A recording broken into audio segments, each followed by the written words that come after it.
নমস্কার, খবরের প্রথমে দেখে নেব আজকের শিরোনাম।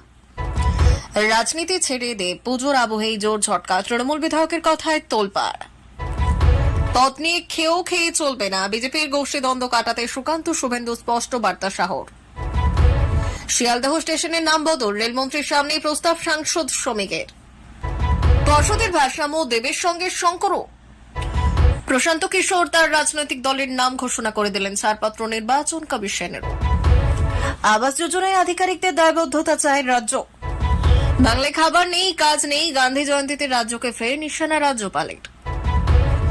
পুজোর মধ্যেই বিদায় নিচ্ছে মৌসুমী বায়ু, বঙ্গোপসাগরে তৈরি হচ্ছে ঘূর্ণিঝড় ও একাধিক নিম্নচাপ। আসছি বিস্তারিত খবরে।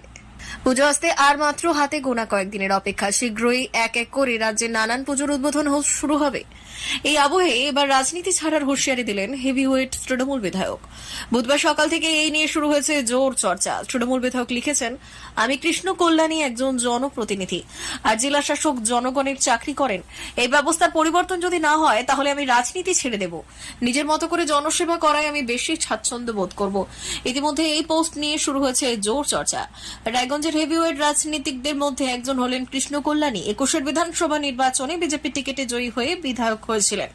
এরপর দলবদল করে তৃণমূলে আসে।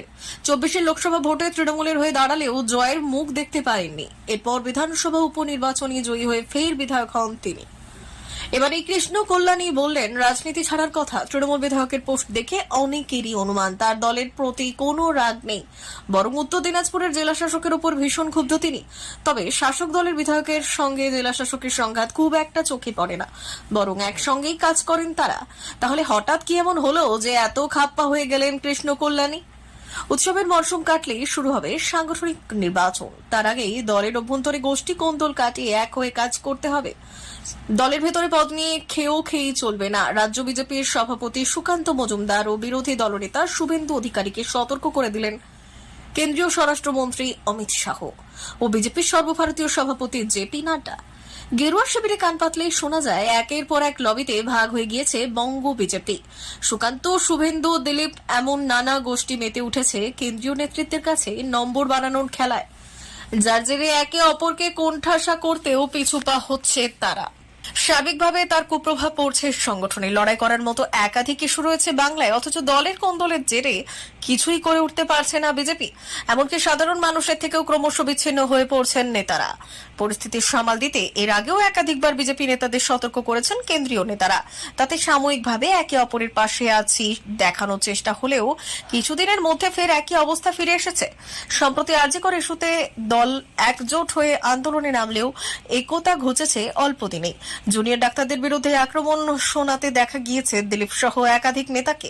বঙ্গ বিজেপির এমন ছন্নছাড়া দশার মাঝেই শুভেন্দু সুকান্তদের দ্বন্দ্ব মেটানোর বার্তা সাহেব। শিয়ালদহ স্টেশনের নাম বদলের প্রস্তাব রাজ্যসভার বিজেপি সাংসদ শ্রমিক ভট্টাচার্যের। শ্যামাপ্রসাদ মুখোপাধ্যায়ের নামে বদল করার দাবি জানিয়েছেন তিনি। বুধবার রেলমন্ত্রী অশ্বিনী বৈষ্ণবের সামনে এই দাবি করেন সাংসদ। শ্রমিকের এই দাবির ঘিরে শুরু জোর রাজনৈতিক তরজা। শ্রমিককে পাল্টা তোপ তৃণমূল নেতা কুণাল ঘোষের। বুধবার একাধিক রেল প্রকল্পের উদ্বোধনে রাজ্যে আসেন রেলমন্ত্রী অশ্বিনী বৈষ্ণব। অনুষ্ঠানে উপস্থিত ছিলেন সাংসদ শান্তনু ঠাকুর, রাজ্যসভার সাংসদ শ্রমিক ভট্টাচার্য সহ একাধিক নেতা নেত্রী। উদ্বোধনের পর প্রথম এই দিনই নসিপুর রেল ব্রিজের ওপর দিয়ে আজিমগঞ্জ পর্যন্ত ট্রেন চলাচল শুরু হয়। রেলমন্ত্রীর দাবি, রাজ্যের রেল প্রকল্পের উন্নয়নে 10 বছরে 13,914 কোটি টাকা বরাদ্দ করা হয়েছে। তবে অভিযোগ, রাজ্যের তরফে রেল প্রকল্পের জন্য জমি দিতে অসহযোগিতা করা হচ্ছে। সেই কারণেই রেল প্রকল্পের উন্নয়নে জটিলতা তৈরি হয়েছে বলেই দাবি রেলমন্ত্রীর। জমিজট কেটে গেলে অতি দ্রুত রেল প্রকল্পের বাস্তবায়ন হবে বলেও আশ্বাস তার। রাজ্যের রেল প্রকল্পের উন্নয়নে সহযোগিতা করার আর্জিও জানিয়েছেন তিনি। এই অনুষ্ঠানে রাজ্যসভার বিজেপি সাংসদ শ্রমিক ভট্টাচার্য শিয়ালদহ স্টেশনের নাম বদলের প্রস্তাব দেন। শ্রমিকের এই দাবি নিয়ে দানা বেঁধেছে বিতর্ক। শুরুর শাসক বিরোধী জোর রাজনৈতিক চাপানোত্তর। এ প্রসঙ্গে শ্রমিককে দোষে তৃণমূল নেতা কুণাল ঘোষ বললেন, মমতা বন্দ্যোপাধ্যায় রেলমন্ত্রী থাকাকালীন রাজ্যের উন্নয়ন কল্পে একাধিক কাজ করেন, সেই অনুযায়ী বিজেপি সরকার কিছুই করতে পারেনি। সম্প্রতি একের পর এক দুর্ঘটনা ঘটেছে। আগে যাত্রী সুরক্ষার দিকে নজর দিন, তার পর নাম বদল। বীরসিংহ উন্নয়ন পর্ষদের ভাইস চেয়ারম্যান পদে ফিরলেন তৃণমূল সাংসদ দেব। কমিটিতে জায়গা হলো ঘাটালের প্রাক্তন বিধায়ক শঙ্কর দোলাইয়েরও। ফলে চর্চায় ভারসাম্যের সমীকরণ। গোড়া থেকেই ওই পর্ষদের ভাইস চেয়ারম্যান ছিলেন দেব, কিন্তু এবার লোকসভা ভোটের আগে ইস্তফা দেন ঘাটালের সাংসদ। যদিও প্রশাসনিকভাবে সেই ইস্তফা গৃহীত হয়নি বলে খবর। ঘাটাল তৃণমূলে দেব শঙ্করের দূরত্ব বহু চর্চিত। করোনা পর্বে খাবার বিলি নিয়ে বিরোধ প্রকাশ্যে এসেছিল। গত বছর ঘাটাল উৎসব ও শিশু মেলার কমিটি গঠন ঘিরেও দুই গোষ্ঠীর কোন্দল চরমে ওঠে। তারপর নানা সময় প্রকাশ্যে দুজনের কাছাকাছি এলেও রাজনৈতিক দ্বন্দ্বে দাঁড়িয়ে পড়েনি। লোকসভা ভোটের সময় দফায় দফায় বৈঠকে বরফ গলেনি। এবার বন্যা ত্রাণ বিলিতেও দূরত্বের ছবি স্পষ্ট। এই আবহে দলীয় সংগঠনের পাশাপাশি উন্নয়ন পর্ষদেও ভারসাম্য বজায় রাখার চেষ্টা হয়েছে বলে তৃণমূল এক সূত্রের খবর। এ ব্যাপারে দেবের সাংসদ প্রতিনিধি রামপদ মান্না বললেন, উন্নয়ন পর্ষদে দেব ছিলেনই, উন্নয়নের কাজও চলছিল। এবার উন্নয়নে আরো গতি বাড়বে। আর শঙ্করের প্রতিক্রিয়া, মুখ্যমন্ত্রী আমাকে দায়িত্ব দিয়েছেন, সঠিকভাবে দায়িত্ব পালন করার চেষ্টা করব। নিয়মত এই ধরনের উন্নয়ন পর্ষদ স্বশাসিত সংস্থা। এলাকার উন্নয়নের সিদ্ধান্ত নেওয়ার একক ক্ষমতা পর্ষদের রয়েছে। চেয়ারম্যান ও ভাইস চেয়ারম্যানের পাশাপাশি এর কমিটি সদস্যদের মতামত গুরুত্বপূর্ণ। উন্নয়ন বা যে কোনো সিদ্ধান্তে কমিটির সদস্যদের আপত্তির বিষয়টিও প্রশাসনিক স্তরে গুরুত্ব দিয়ে দেখা যায়। সব পক্ষ সায় দিলে তবে সিদ্ধান্ত বাস্তবায়ন হবে। তার নকশাটা বোঝাই যাচ্ছিল গত 2 বছর ধরে। শেষমেশে আনুষ্ঠানিকভাবে তার রাজনৈতিক দলের নাম ঘোষণা করে দিলেন প্রশান্ত কিশোর। 2 বছর আগে মহাত্মা গান্ধীর জন্মদিনে বিহারে জনসুরজ যাত্রা শুরু করেছিলেন প্রশান্ত। বিহারে বিধানসভা ভোটের আরো 2 বছর বাকি। তার আগে বুধবার গান্ধী জয়ন্তীর দিন পাটনার ভোটের নারী কলেজের মাঠ থেকে তার রাজনৈতিক দলের নাম ঘোষণা করেছেন প্রশান্ত। দলের নাম রেখেছেন জনসুরজ পার্টি তথা জেএসপি। প্রশান্ত এদিন জানান, নতুন রাজনৈতিক দল গঠনের প্রস্তাবে সম্মতি দিয়েছে নির্বাচন কমিশন। সর্বভারতীয় রাজনীতিতে ভোট কৌশলী বলে পরিচিত ছিলেন প্রশান্ত। অতীতে নরেন্দ্র মোদীর প্রচারের কৌশল সামলেছেন তিনি। আবার 2021 সালে বাংলায় তৃণমূল কংগ্রেসের প্রচারের কৌশল নির্ধারণও করেছিলেন প্রশান্ত।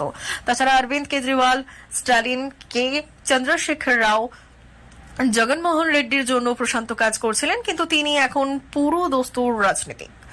বরাদ্দ করতে হবে বিপুল অর্থ, ফলে প্রতিটি পয়সার হিসাব রাখা বাধ্যতামূলক বলেই মনে করছে রাজ্য সরকার। আবাস যোজনার উপভোক্তা তালিকা ত্রুটিমুক্ত করতে এবার আধিকারিকদের কার্যত দায়বদ্ধ করার পথে হাঁটল নবান্ন। পঞ্চায়েত মন্ত্রী প্রদীপ মজুমদারের কথায়, আমরা একেবারে ত্রুটিমুক্ত তালিকা তৈরি করতে চাই।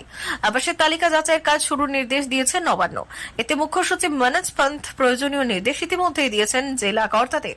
100% ত্রুটিমুক্ত তালিকা তৈরিতে লিখিতভাবে করণীয় স্থির করে দেওয়া হয়েছে। যাচাই দলে অন্য সরকারি আধিকারিকদের সঙ্গে থানার দায়িত্বপ্রাপ্ত পুলিশ আধিকারিকদেরও সঙ্গে রাখার কথা রয়েছে। তালিকা ধরে ধরে উপভোক্তার বর্তমান ঠিকানায় ঘিরে গিয়ে ছবি সহ প্রকল্প পাস যোগ্যতা যাচাই করতে হবে প্রত্যেককে। এক্ষেত্রে উপভোক্তার অভিযোগ জানানোর পথও খোলা রাখা হচ্ছে। মহকুমা ব্লক স্তর হয়ে যাচাই পৌঁছবে জেলা শাসক স্তর পর্যন্ত। জেলা শাসকেরাও প্রয়োজনে আচমকায় যাচাই করতে পারবেন। তাদের অনুমোদনের ভিত্তিতে উপভোক্তাকে প্রথমে 60,000 ও পরের 2 কিস্তিতে 40,000 এবং 20,000 টাকা করে দেওয়া হবে। সূত্রের দাবি, তালিকা তৈরি বা সংশোধনের ক্ষেত্রে বাইরের প্রভাব অগ্রাহ্য করার নির্দেশও জেলা কর্তাদের দেওয়া হয়েছে। ফলে তারপরেও তালিকায় ত্রুটি ধরা পড়লে সংশ্লিষ্ট আধিকারিককে জবাবদিহি করতে হবে। গোটা প্রক্রিয়া গ্রামসভার বৈঠক ডেকে সেখানে জানিয়ে কার্যকর করা হবে। রাজ্য সরকারের বিরুদ্ধে ফের মুখ খুললেন রাজ্যপাল সিভি আনন্দ বোস। বুধবার গান্ধী জয়ন্তীতে ব্যারাকপুর গান্ধী ঘাটে এসেছিলেন আনন্দ বোস। সেখানে রাজ্যের কর্মসংস্থান সহ একাধিক ইস্যুতে রাজ্য সরকারকে নিশানা করলেন রাজ্যপাল। কাজ নেই, খাবার নেই বাংলায়, এমন পরিস্থিতি গান্ধীজি চাননি বলে মন্তব্য করেছেন তিনি। গান্ধী জয়ন্তীতে তাকে এদিন শ্রদ্ধা জানান রাজ্যপাল। এরপর সাংবাদিকদের মুখোমুখি হয়ে রাজ্যপাল বললেন, এমন এক পবিত্র দিনে গান্ধীজিকে শ্রদ্ধা জানাচ্ছি। এদিনে আমাদের আত্মসমালোচনা করা উচিত। আমরা খবর পাই মানুষ না খেয়ে মারা যাচ্ছে। বাংলায় পরিযায়ী শ্রমিকের সংখ্যা বাড়ছে, কর্মসংস্থান কমে গিয়েছে। এরকম জিনিস সভ্য সমাজে ঘটা উচিত নয়। এমনটাই গান্ধীজি চাননি। সরকারের উচিত দেখা যেন রাজ্য কেউ যান না খেয়ে মারা যায়। এটাই আজ শপথ নেওয়া উচিত। রাজ্যপালের ওই মন্তব্য নিয়ে তৃণমূল নেতা অরূপ চক্রবর্তী বললেন, মহাত্মা গান্ধী যদি আজ থাকতেন তাহলে তিনি কি এটা চাইতেন যে মনরেগা প্রকল্পের টাকা সরকার আটকে দেবে? 2.5 বছর কাজ করার পরও শ্রমিকরা টাকা পাচ্ছেন না। এই দালাল রাজ্যপালকে প্রশ্ন করুন। গান্ধী মূর্তির মালা দিয়েছেন ভালো কথা, কিন্তু গডসের জন্মদিনেও কি তিনি তার গলায় মালা দেবেন? গান্ধীজি যদি থাকতেন তাহলে কি তিনি চাইতেন যে রাজ্যপাল তার এক কন্যার সম মহিলাকে যৌন নির্যাতন করবেন? মহাত্মা গান্ধী থাকলে তিনি এটা ভাবতেন। অক্টোবরের মাঝামাঝি বিদায় নিচ্ছে মৌসুমী বায়ু, কিন্তু যাওয়ার আগে রেখে যাচ্ছে একটি ঘূর্ণিঝড়ের আশঙ্কা। পাশাপাশি থাকছে তৃতীয় নিম্নচাপের বার্তাও, এমনটাই বলছেন বাংলাদেশের আবহাওয়াবিদরা। বলা হচ্ছে অক্টোবর মাসে বঙ্গোপসাগরে 1 থেকে 3টি নিম্নচাপ সৃষ্টি হতে পারে। আবহাওয়া বিশেষজ্ঞ ডক্টর আবুল কালাম মল্লিক বললেন, মূলত অক্টোবরের প্রথম ভাগেই দক্ষিণ পশ্চিম মৌসুমী বায়ু বাংলাদেশ থেকে পর্যায়ক্রমে বিদায় নিয়ে থাকে। রংপুর থেকে আগে ভাগে বিদায় নেয়, তবে এবার একটু বিলম্ব হচ্ছে। সারা দেশে থেকে বিদায় নেবে। একই সঙ্গে অক্টোবর মাস ঘূর্ণিঝড় প্রবণ মাস। এই সময় সাগরে একাধিক সিস্টেম তৈরি হয়। এবারও চলতি মাসে ঘূর্ণিঝড়ের সম্ভাবনা প্রবল। আবহাওয়া গবেষক মোস্তফা কামাল পলাশ বললেন, ঘূর্ণিঝড়ের মৌসুমে সাগরে নিম্নচাপ সৃষ্টি হলে সেটি ঘূর্ণিঝড়ে পরিণত হওয়ার সম্ভাবনা থাকে। এজন্য উপকূলীয় অঞ্চলের মানুষকে আগাম সতর্কতা ও প্রস্তুতি নেওয়ার পরামর্শ দিচ্ছেন তিনি। আবহাওয়া পূর্বাভাস মডেলের তথ্যের উপর ভিত্তি করে পূর্বে এমন ঘূর্ণিঝড়ের সঠিক ভবিষ্যৎবাণী করা সম্ভব হয়েছে। প্রিয় দর্শক, আমাদের চ্যানেলের নিয়মিত ভিডিও পেতে চ্যানেলটি সাবস্ক্রাইব করুন। ধন্যবাদ।